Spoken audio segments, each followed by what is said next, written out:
മഹാപാതകത്തിന്റെ പാരിതോഷികം എന്ന വിഷയമാണ് ഇന്ന് ചർച്ച ചെയ്യാൻ വേണ്ടിയിട്ട് എൻ്റെ പ്രിയപ്പെട്ട സംഘാടകർ എന്നെ അറിയിച്ചത്. നേരം ഒരുപാട് വൈകിയെങ്കിലും ഇൻഷാ അല്ലാഹ് ഈ പരിപാടി ആമുഖമില്ലാതെ മുഖവുരയില്ലാതെ ഞാൻ എൻ്റെ വിഷയത്തിലേക്ക് കടന്നു വരികയാണ്. മഹാപാതകത്തിന്റെ പാരിതോഷികങ്ങൾ എന്ന വിഷയത്തെ സംബന്ധിച്ച് ഇവിടെ ചർച്ച ചെയ്യപ്പെടുമ്പോൾ ആദ്യമായിട്ട് നമ്മൾ മനസ്സിലാക്കേണ്ടത് മഹാപാതകം എന്താണ് എന്നാണ്.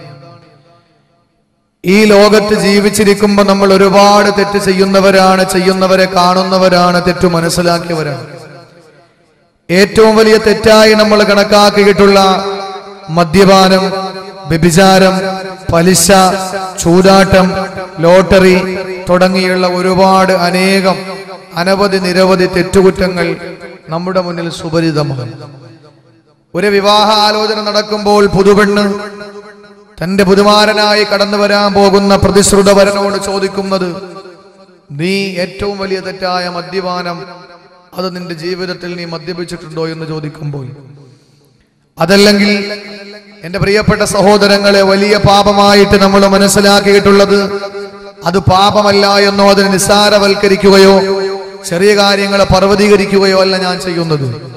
ഏറ്റവും വലിയ പാതകം ഏതാണ് എന്ന് നമ്മൾ ആദ്യം മനസ്സിലാക്കണം. ആ പാതകത്തെ സംബന്ധിച്ച് മനസ്സിലാക്കുമ്പോഴാണ് എന്റെ പ്രിയപ്പെട്ട സഹോദരങ്ങളെ, മദ്യം പാതകമാണ്, അതുപോലെ വ്യഭിചാരം പാതകമാണ്, ലോട്ടറി പാതകമാണ്, അതുപോലെ പലിശ പാതകമാണ്, പരദൂഷണം പാതകമാണ്. പക്ഷെ മഹാപാതകം അത് ഏതാണ് എന്ന് നമ്മൾ മനസ്സിലാക്കണം. അത് മനസ്സിലാക്കുമ്പോഴാണ് ഇൻഷാ അല്ലാഹ് അതിന്റെ പാരിതോഷികങ്ങൾ എന്താണ് എന്ന് നമുക്ക് നമ്മുടെ മനസ്സിലേക്ക് നല്ലതുപോലെ ഒരു പരിവർത്തനവും ഒരു പ്രതിഫലനവും ഉണ്ടാക്കാൻ കഴിയുക. അള്ളാഹു പറയാനും കേൾക്കാനും ജീവിതത്തിൽ പ്രാവർത്തികമാക്കാനും അള്ളാഹു തൗഫീഖ് നൽകി അനുഗ്രഹിക്കുമാറാകട്ടെ.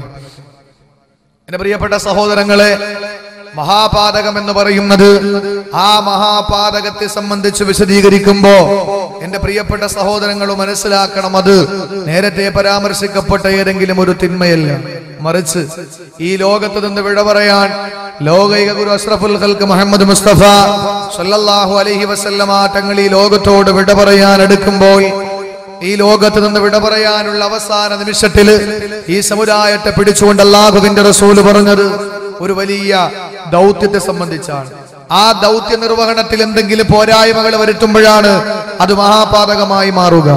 ലോകത്ത് അല്ലാഹു തആല ഒരുപാട് കൽപ്പനകൾ, ഒരുപാട് ഇബാദത്തുകൾ അവന്റെ അടിമകളായ ഞാനും നിങ്ങളും ചെയ്യാൻ അല്ലാഹു എന്നോട് നിങ്ങളോടും കൽപ്പിക്കുമ്പോൾ, എന്റെ പ്രിയപ്പെട്ടവരെ, ഹജ്ജാകട്ടെ, സക്കാത്താകട്ടെ, നോമ്പാകട്ടെ, മറ്റു ദാനധർമ്മങ്ങളാകട്ടെ, ഏതോ ആയിക്കൊള്ളട്ടെ, അതെല്ലാം ദുനിയാവിൽ വെച്ച് നിർബന്ധമാക്കപ്പെട്ടതാണ്, നിയമമാക്കപ്പെട്ടതാണ്.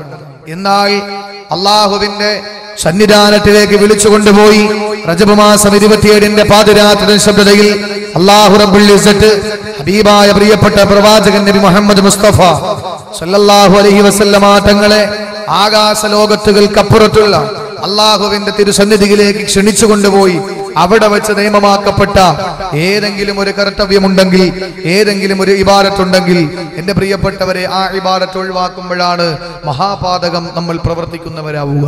അത് മറ്റൊന്നുമല്ല, 5 നേരം നിസ്കാരം, 5 നേരത്തെ നമസ്കാരമാണ്. നമസ്കാരം എന്ന പേര് കൊടുത്താൽ എന്റെ പ്രിയപ്പെട്ട സഹോദരങ്ങളെ, അത് നമ്മൾ ചിന്തിക്കുന്നു നിസ്കാരം അത് എല്ലാ ഉസ്താദുമാരും എത്ര തവണ പ്രസംഗിക്കുന്നതാണ്, നിസ്കാരം, നമസ്കാരം എല്ലാവരും പറയുന്നതാണ് എന്ന് നമ്മൾ ചിന്തിക്കുകയും, എന്റെ പ്രിയപ്പെട്ട സഹോദരങ്ങളെ, അത് എല്ലാവരും എപ്പോഴും പറയുന്നതാണ് എന്ന് മനസ്സിലാക്കിയിട്ട് അതിന്റെ പേരിൽ ഇന്നത് പറയാൻ ആരുമില്ല. അത് പറയാൻ ആരുമില്ല.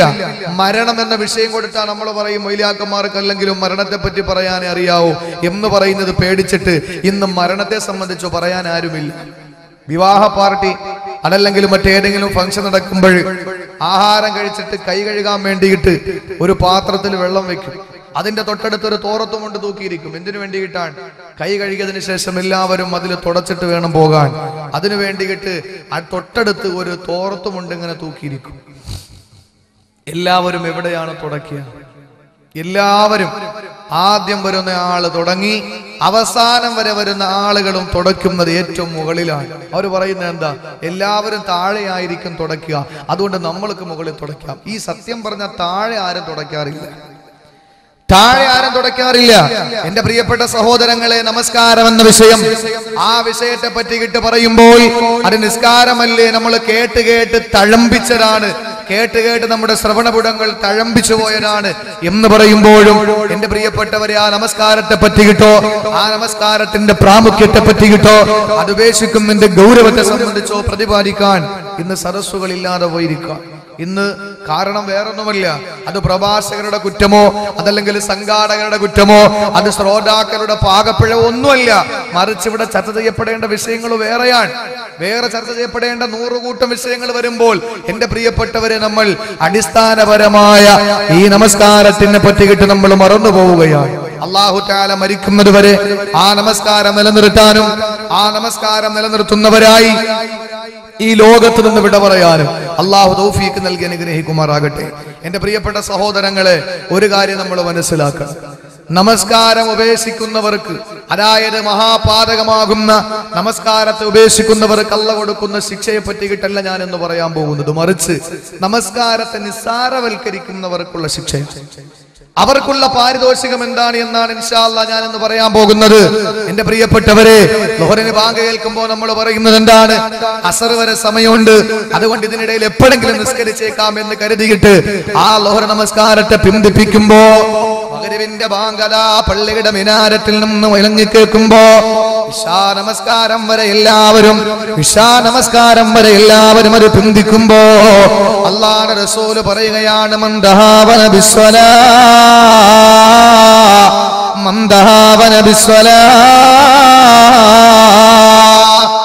ആരെങ്കിലും നമസ്കാരത്തെ നിസ്സാരവൽക്കരിച്ചാൽ, ആ നമസ്കാരത്തെ ഗൗനിക്കാതെ രണ്ടാം തെറ്റായി ആരെങ്കിലും മാറ്റിക്കഴിഞ്ഞാൽ അല്ലാഹുവിന്റെ റസൂൽ പറയുന്നു, അഖബഹുല്ലാഹു ബിസ്നൈഅശറ ബലിയാ, 12 ശിക്ഷകൾ കൊടുത്തുകൊണ്ട് അല്ലാഹു അവനെ പരീക്ഷിക്കുന്നതാണ്. 12 ശിക്ഷകൾ അല്ലാഹു അവന് കൊടുക്കുന്നു എന്നാണ്. എന്റെ പ്രിയപ്പെട്ട സഹോദരങ്ങളെ, എന്റെ സഹോദരിമാരെ, ഇന്ന് പള്ളികൾ അത് വയസ്സായ CC അടഞ്ഞ് തീരാറായി, എല്ലാം കഴിഞ്ഞ് മക്കളെയും കെട്ടിച്ച് മരുമക്കളെയും കെട്ടിച്ച് ചെറുമക്കളെയും കെട്ടിച്ച് ഇനി അങ്ങോട്ട് ഖബറിലോട്ട് പോയാൽ മതി, നമ്മുടെ ഭാഷയെ പറഞ്ഞ കുഴിയിലേക്ക് കാലും നീട്ടിയിരിക്കുന്നവർക്ക് വേണ്ടി മാത്രമുള്ളതാണ് പള്ളി എന്നാണ് എന്റെ പ്രിയപ്പെട്ടവരെ ചെറുപ്പക്കാർ ചിന്തിച്ചിരിക്കുന്നത്. പർദ നിങ്ങൾ നോക്ക്, പർദ ഇടാൻ പറഞ്ഞാൽ 18 വയസ്സുകാരി മധുര 17കാരിയോട് പർദ ഇടാൻ പറഞ്ഞാൽ അവള് പറയുന്നത് എന്താ? ഞാൻ ഹജ്ജിന് പോയില്ലല്ലോ, ഞാൻ ഉംറയ്ക്ക് പോയില്ലല്ലോ, അത് ഹജ്ജുമാക്കുള്ളതാണ് ഈ പർദ എന്ന് പറയുന്നത്.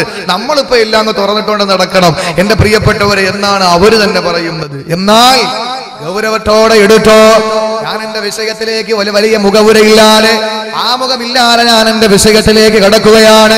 എന്റെ പ്രിയപ്പെട്ട സഹോദരങ്ങളെ, അല്ലാഹുവിന്റെ റസൂൽ പറയുകയാണ്, ആരെങ്കിലും നമസ്കാരത്തെ നിസ്സാരവൽക്കരിച്ചാൽ മഹാപാതകത്തിന്റെ പാരിതോഷികങ്ങൾ ഞാൻ എണ്ണി പറയട്ടെ.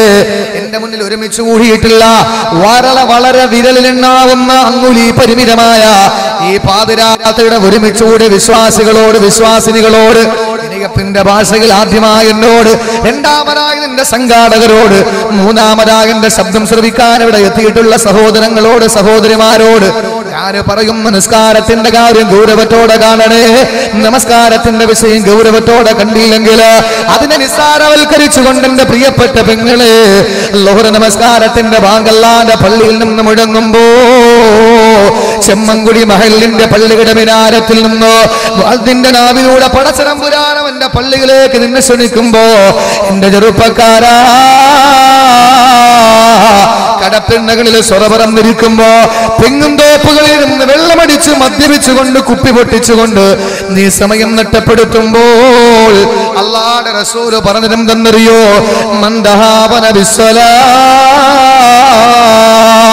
ആര് നമസ്കാരത്തെ നിസ്സാരവൽക്കരിക്കുന്നോ, അതിന് കൊടുക്കേണ്ട പ്രാമുഖ്യം കൊടുക്കാതിരിക്കുന്നോ, അത് ഗൗരവത്തോടെ എടുക്കാതിരിക്കുന്നോ, അഖബഹുല്ലാഹു ബിസ്നൈഅശറ ബലിയാ, 12 പരീക്ഷണങ്ങൾ കൊണ്ട് അല്ലാഹു അവനെ പരീക്ഷിക്കുന്നതാണ്.